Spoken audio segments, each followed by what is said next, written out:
For today's video mga kapares, tanghalian na naman kaya maghahanda na naman tayo ng ating lulutuin.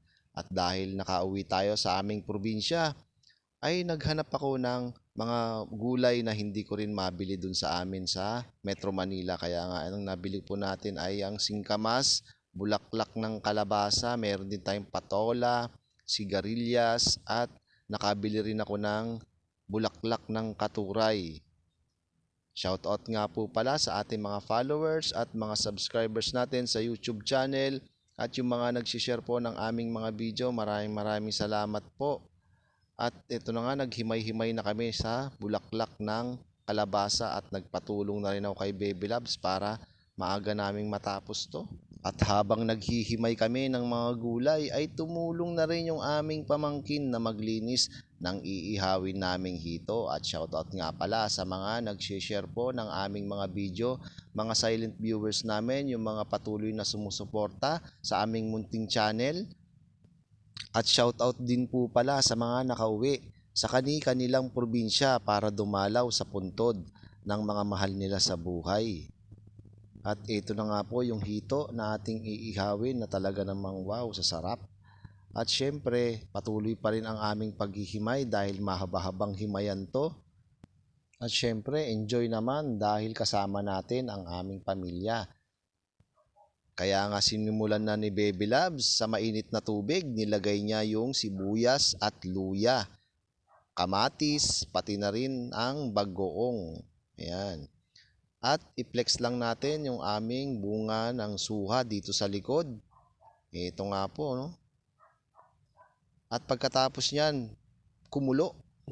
Ayan, ilalagay na rin po yung ating sigarilyas. Ayan, ilalagay niyo na rin yung patola. Napakadali lang lutuin to mga kapares at yung singkamas. Wala na pong gisa-gisa. Kaya kahit ganito araw-araw, talaga namang ang sarap kumain ng mga gulay.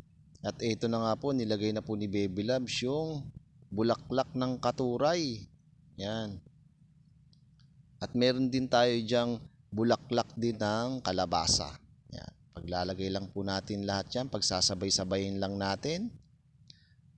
Ayan, nilagay ko na rin yung talbos ng kalabasa at naglagay ng Ajinomoto si Baby Loves at pati na rin yung sahog na hito.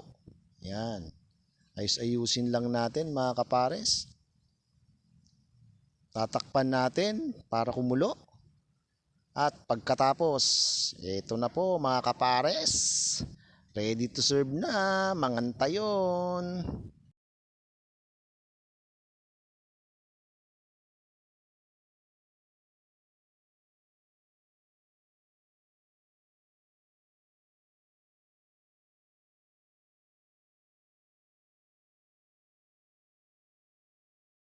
Almost like it po.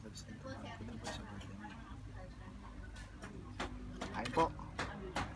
Dahil nasa probinsya tayo, yung mga gulay na hindi natin nabibili dun sa palengke namin. Ayan. Meron tayo dito singkamas. Ayun po. Hinihaw na hito. Ayan. Kain po mga pares.